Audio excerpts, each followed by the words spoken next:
புது கலர்ஸ் புது ஃபேஷனோட தி சென்னை சில்க்ஸ்ல இந்த பொங்கலை ஓஹோன்னு கொண்டாடுங்க. தி சென்னை சில்க்ஸ், ஸ்ரீநகர், வேளச்சேரி, குரோம்பேட் மற்றும் திருவள்ளூர். உலக முதலீட்டாளர் மாநாடு 2024 நிறைவு விழாவில் பங்கேற்று சிறப்பித்துள்ள இங்கிலாந்து நாட்டினுடைய இணையமைச்சர் லார்ட் தாரிக் அகமது அவர்களே, மாண்புமிகு MSME துறையினுடைய அமைச்சர் திரு அன்பரசன் அவர்களே, மாண்புமிகு தொழில்துறை அமைச்சர் முனைவர் TRB ராஜா அவர்களே, வருகை தந்திருக்கக்கூடிய மாண்புமிகு அமைச்சர் பெருமக்களே, சட்டமன்ற நாடாளுமன்ற உறுப்பினர்களே, உயர்திரு தலைமைச் செயலாளர் அவர்களே, தொழில்துறை செயலாளர் அவர்களே, MSME துறையினுடைய செயலாளர் உள்ளிட்ட பல்வேறு அரசு துறை செயலாளர்களே, தலைசிறந்த தொழில் முனைவோர்களான chairperson Mahindra group, chairperson MD, Adani Ports, CEO Saint Gobain, MD Tata Power, BP Pausen, MD Ramco, CIA State President உள்ளிட்ட அயல்நாட்டு தூதரக அதிகாரிகளே, பல்வேறு முன்னணி தொழில் நிறுவனங்களின் நிர்வாகிகளே, தொழில்துறையை சார்ந்த வல்லுநர்களே, பத்திரிகை மற்றும் ஊடகத்துறையை சார்ந்திருக்கக்கூடிய நண்பர்களே, உங்கள் அனைவருக்கும் என்னுடைய அன்பான மாலை வணக்கத்தை நான் தெரிவித்துக் கொள்ள விரும்புகிறேன். திராவிட மாடல் அரசின் இந்த உலக முதலீட்டாளர்கள் மாநாடு மூலமாக தமிழ்நாட்டோட 20 ஆண்டு கால வளர்ச்சிக்கு அடித்தளம் பொறுப்பில் இருக்கிற காரணத்தால் என்னுடைய மனமார்ந்த நன்றியை நான் தெரிவித்துக் கொள்ள விரும்புகிறேன். இந்த மாநாட்டை உலகமே வியக்கும் வகையில் நடத்தி இந்தியாவே வியக்கும் வகையில் முதலீட்டை ஈர்த்து என் இதயத்தில் நீங்கா இடத்தை பெற்றுவிட்டார் தம்பி TRB ராஜா அவர்கள்.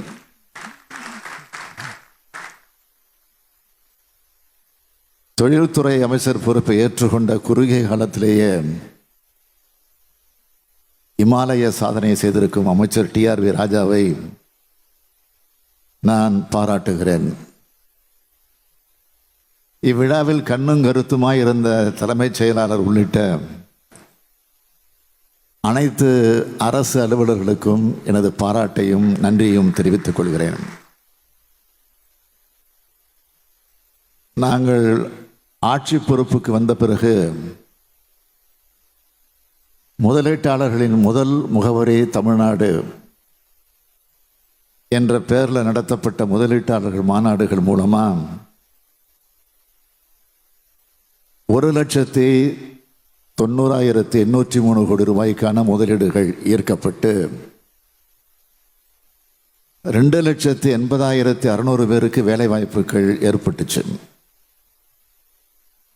நான் ஐக்கிய அரபு நாடுகள், சிங்கப்பூர் மற்றும் ஜப்பான் ஆகிய நாடுகளுக்கு பயணம் மேற்கொண்டு 17,371 பேருக்கு வேலை வாய்ப்பு ஏற்படுத்துகிற வகையில் 7,441 கோடி ரூபாய் மதிப்பிலான முதலீடுகளை பெற்றோம். அதோடு நான் தொடர்ந்து இந்த முதலீடுகள் செயல் வடிவம் பெறுவதை கண்காணிப்பேன். அந்த வகையில் ஆட்சிக்கு வந்ததிலிருந்து இதுவரைக்கும் 44 தொழிற்சாலைகளுக்கு அடிக்கல் நாட்டியிருக்கேன். 27 தொழிற்சாலைகளை திறந்து வச்சிருக்கிறேன். இது மூலமாக 74,757 இளைஞர்கள் மற்றும் மகளிருக்கு வேலைவாய்ப்பு ஏற்படுத்தப்பட்டுள்ளது. அந்த நம்பிக்கையோடு சொல்கிறேன், இந்த மாநாடு தமிழ்நாட்டின் தொழில் வளர்ச்சியில் பெரும் பாய்ச்சலாக அமையும். தமிழ்நாட்டோட வரலாற்றில் நிச்சயம் இது நினைவு கூறப்படும். இந்த மாநாட்டோட தனித்துவமும் புதுமைத்துவமும் என்றென்றும் பேசப்படும். நான் அதிகாரிகளுக்கு ஆரம்பத்திலேயே ஒரு அன்பு கட்டளை போட்டேன். உலக அளவிலேயே முதலீட்டுக்கான சிறந்த மாநிலமா தமிழ்நாடு முன்னேற்றணும். இந்த உலக முதலீட்டாளர் மாநாட்டை நடத்துறதுக்கான முக்கிய காரணமா அதுதான் இருக்கணும் என்று சொன்னேன். எங்களோட அயராத உழைப்பு மற்றும் உங்களுடைய பங்களிப்பு காரணமா இந்த உலக முதலீட்டாளர்கள் மாநாட்டின் போது இறுதி செய்யப்பட்ட மொத்த முதலீடுகள் முன் எப்போதும் இல்லாத அளவா 6,64,180 கோடி ரூபாய் என்பதை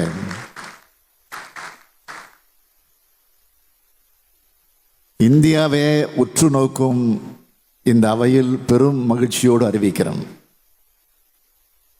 இந்த திட்டங்கள் மூலம் நேரடி வேலைவாய்ப்பு என்ற வகையில் 14,54,712 நபர்களுக்கும், மறைமுக வேலைவாய்ப்பு என்ற வகையில்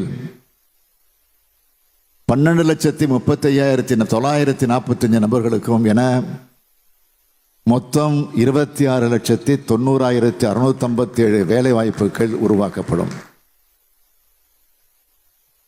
மேம்பட்ட மின்னணுவியல் உற்பத்தி, பசுமை எரிசக்தி, தோல் அல்லாத காலணிகள், வாகனங்கள் மற்றும் மின் வாகனங்கள், வான்வெளி மற்றும் பாதுகாப்பு, தரவு மையங்கள், திறன்மிகு மையங்கள், தகவல் தொழில்நுட்ப சேவைகள் போன்ற பலதரப்பட்ட துறைகள் மூலமாக இந்த முதலீடுகள் வந்திருக்கு. ஈர்க்கப்பட்டுள்ள மொத்த முதலீடுகளில் உற்பத்தி துறையில், அதாவது தொழில் முதலீட்டு ஊக்குவிப்பு மற்றும் வர்த்தகத்துறை சார்பாக 3,79,809 கோடி ரூபாய் முதலீடுகள், எரிசக்தி சார்பாக 1,35,157 கோடி ரூபாய் முதலீடுகள், வீட்டு வசதி மற்றும் நகர்ப்புற வளர்ச்சித்துறை சார்பாக 62,939 கோடி ரூபாய் முதலீடுகள், தகவல் தொழில்நுட்பத்துறை மற்றும் டிஜிட்டல் சேவைகள் துறை சார்பாக 22,130 கோடி ரூபாய் முதலீடுகள், தொழிற்சாலைகளுக்கு வலுவான விற்பனையாளர்களை தளத்தை வழங்கும் குறு சிறு மற்றும் நடுத்தர தொழில் நிறுவனங்கள் துறை சார்பாக 63,573 கோடி ரூபாய் முதலீடுகள் ஏற்கப்பட்டிருக்கு. சீரான பரவலான வளர்ச்சியை உறுதிப்படுத்துகிற விதமாக இந்த முதலீடுகள் எல்லாம் மாநிலம் முழுவதும் பரவலாக மேற்கொள்ளப்பட இருக்கு. 2030ஆம் ஆண்டுக்குள்ள தமிழ்நாட்டை $1 டிரில்லியன் பொருளாதார வளர்ச்சி பெற்ற மாநிலமாகவும், இந்திய பொருளாதாரத்துக்கு மிக முக்கிய பங்களிக்கிற மாநிலமாகவும் சிறந்திட பெரும் லட்சிய இலக்கை நிர்ணயித்து நாங்கள் செயல்பட்டுக்கிட்டு வரோம். இந்த இலக்கை விரைவில் அடையிறதுக்கு இந்த புரிந்துணர்வு ஒப்பந்தங்கள் பெரும் துணை நிற்கும் என்பதில் சந்தேகம் இல்லை. தொலைநோக்கு பார்வையோட தொழில் கொள்கைகளை வடிவமைச்சு அது மூலம் தொழில் மற்றும் பொருளாதார மேம்பாட்டை முன்னெடுத்து செல்வது தான் ஒரு மாநிலத்துடைய வளர்ச்சிக்கு உகந்த பாதை. 20க்கும் மேற்பட்ட கொள்கைகளை வெளியிட்டு அந்த துறைகளில் உற்பத்தி மட்டும் இல்லாமல் ஏற்றுமதியும் வெகுவாக பெருக்கிடும் வகையில் முதலீடுகளை கணிசமாக ஈர்த்து அதன் மூலம் வேலைவாய்ப்புகளை வெகுவாக அதிகரித்து வரும். இதன் தொடர் நடவடிக்கையாக தான் தொடக்க விழா நாளில் மின்னணு உற்பத்தி மற்றும் செமிகண்டக்டர் கொள்கையை வெளியிட்டேன். இது இந்த துறைகளில் முதலீடுகளை ஈர்த்து வளர்ச்சியை மேலும் துரிதப்படுத்தும். மிக பெரும் உட்கட்டமைப்பு திட்டங்கள் மேற்கொள்ளப்படும் போது அதுக்கான முதலீடுகள் முழுவதையும் அரசே மேற்கொள்வது கடினம். கூட்டு முயற்சியில் தனியார் துறைகளோடு இணைந்து செயல்படுவதுதான் நடைமுறையில் சாத்தியம். அந்த வகையில் அப்படிப்பட்ட முதலீடுகளை ஈர்க்க தனியார் மற்றும் அரசு துறைகளோட சிறந்த நடைமுறைகளை இணைச்சு பொது தனியார் கூட்டாண்மை கொள்கையிலையும் பப்ளிக் பிரைவேட் பார்ட்னர்ஷிப் பாலிசி வெளியிட்டிருக்கிறேன். தமிழ்நாடு அரசின் புத்தொழில் மற்றும் புத்தாக்க ஊக்குவிப்பு நிறுவனமான ஸ்டார்ட் அப் தமிழ்நாடு உருவாக்கியுள்ள டான்ஃபண்ட் மூலம் பன்னாட்டு துணிகர முதலீட்டு நிறுவனங்களை வெஞ்சர் ஃபண்ட்ஸ் தமிழ்நாட்டின் புத்தொழில் நிறுவனங்களோட இணைக்கிறதுமான தளம் இன்னைக்கு தொடங்கி வைக்கப்பட்டிருக்கு. நமது ஸ்டார்ட் அப் தமிழ்நாடு உலகளாவிய புத்தாக்க சூழல்கள் ஆராயும் தரவு மற்றும் ஆலோசனை நிறுவனமான ஸ்டார்ட் அப் ஜூனோம் ஆகியவற்றுக்கிடையே ஒத்துழைப்புக்கான ஒப்பந்தம் மேற்கொள்ளப்பட்டிருக்கு. புத்தொழில் முதலீட்டாளர்கள் மாநாட்டில் சுமார் 200க்கும் மேற்பட்ட புத்தொழில் துணிகர முதலீட்டாளர்கள் துறை சார்ந்த நிபுணர்களுடன் புத்தொழில் நிறுவனங்களுடனும் கலந்துரையாடினாங்க. வாங்குவோர் விற்பனையாளர் சந்திப்பில் 20க்கும் மேற்பட்ட நாடுகளை சார்ந்த ஏற்றுமதியாளர்கள் 500க்கும் மேற்பட்ட உள்நாட்டு விற்பனையாளர்களுடன் கலந்துரையாடல்கள் மேற்கொண்டனர். இது மூலமா ஏற்கனவே ஏற்றுமதியில முன்னணி மாநிலமாக விளங்குகிற தமிழ்நாடு தன்னோட போட்டித்திறனை நன்கு அதிகரிக்க முடியும். வான்வெளி மற்றும் பாதுகாப்புத்துறை நிறுவனங்களுக்காக விற்பனையாளர் வாங்குவோர் சந்திப்புக்கும் ஏற்பாடு செஞ்சிருக்கோம். வளர்ந்து வரும் இந்த துறையை செம்மைப்படுத்தி இந்த துறையை மேலும் வளர்க்க இப்படியான மிக சரியான உத்வேகத்தை எங்களுக்கு கொடுத்திருக்கு.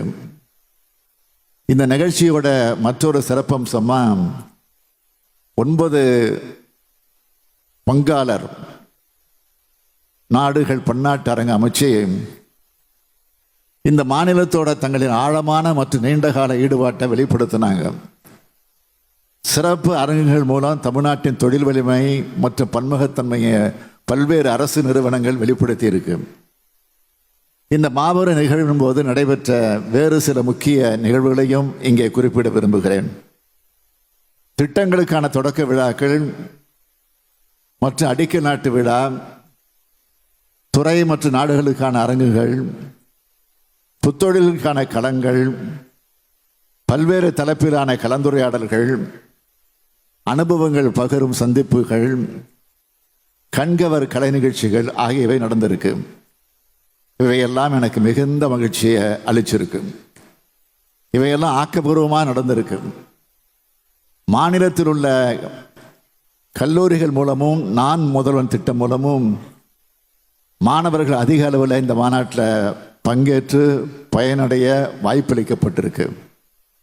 நாளைய உலகத்துக்கு இன்றே வழிகாட்டுகிற வகையில் அவங்க இந்த பெரும் முதலீட்டாளர்களின் ஆழமான அனுபவங்களை கேட்டறிந்து தமக்கான பாதையை வகுத்து அவர்களுக்கு இது பெரிதும் உதவும். சுமார் 20,000 பிரதிநிதிகள் மற்றும் 39 லட்சம் மாணவர்கள் இதிலெல்லாம் கலந்து கொண்டு பயனடைஞ்சிருக்கிறாங்க. அவர் partner countries have contributed to make the global investors meet a grand success. I also thank the diplomatic community for their cooperation. முக்கியமாக நான் உங்களுக்கு தெரிவிக்க விரும்புவது எங்கள் அரசு மீதும் எங்கள் கொள்கைகளின் மீதும் வச்சிருக்கக்கூடிய உங்கள் நம்பிக்கையை காப்பாற்றுறது எங்களுடைய தலையாய கடமை. எங்களுடைய அரசை பொறுத்த வரைக்கும் நீங்கள் புரிந்துணர்வு ஒப்பந்தம் கையெழுத்து போடுறதுலேருந்து உங்களுடைய எல்லா செயல்களுக்கும், அதாவது நீங்கள் உங்கள் தொழிற்சாலையை முழுமையாக கட்டி முடித்து உற்பத்தியை தொடங்குறதுலேருந்து அதுக்கு பிறகும் கூட உங்களுக்கு நாங்கள் உறுதுணையாக இருப்போம். உங்களுக்கு தேவையான எல்லா கிளியரன்ஸும் சிங்கிள் விண்டோ சிஸ்டம் மூலமாக விரைந்து வழங்கப்படும் என்று நான் உறுதி கூற விரும்புகிறேன். அதே போல இந்த புரிந்துணர்வு ஒப்பந்தங்களை நடைமுறைப்படுத்த தொழில்துறை அமைச்சர் தலைமையில் ஒரு சிறப்பு குழு அமைக்கப்படும். அதில் தொழில்துறை அலுவலர்கள், கைடன்ஸ் அலுவலர்கள் ஆகியோர் பங்கேற்பாங்க. ஒவ்வொரு புரிந்துணர்வு ஒப்பந்தத்தையும் தொடர்ந்து கண்காணித்து அதை முழுமையான தொழிற்சாலையாக மாற்றுவதற்கு அவங்க எல்லா முயற்சிகளையும் எடுப்பாங்க. உங்களுக்கு எந்த தருணத்திலும் என்கிட்ட ஏதாவது தகவல் தெரிவிக்கணும்னா என்னோட அலுவலகத்தை நீங்கள் எப்போ வேண்டுமானாலும் தொடர்பு கொள்ளலாம். இந்த உறுதியை நான் தொழில்துறை அமைச்சர் மற்ற அரசு அலுவலர்கள் முன்னிலையிலே வழங்குகிறேன். அதனால் நீங்கள் நம்பிக்கையுடன் இருக்கலாம்.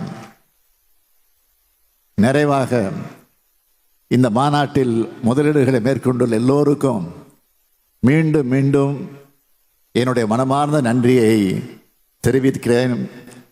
இதுவரை இங்கே முதலீடு செய்யாதவர்களும் எங்கள் மாநிலத்தில் முதலீடு செய்ய முன்வாருங்கள் என அன்போடு அழைக்கிறேன். உங்கள் எல்லோரையும் நான் தொழில் முனைவராக மட்டும் இல்லை, தமிழ்நாட்டின் நல்லெண்ண தூதுவர்களாக பார்க்கிறேன். எனவே தமிழ்நாட்டை உலகுக்கு அறிமுகம் செய்யுங்கள். உலக நாடுகளை தமிழ்நாட்டுக்கு அழைத்து வாருங்கள். நன்றி, வணக்கம். செய்திகளை உடனுக்குடனும் துல்லியமாகவும் தெரிந்து கொள்ள சப்ஸ்கிரைப் பண்ணுங்க.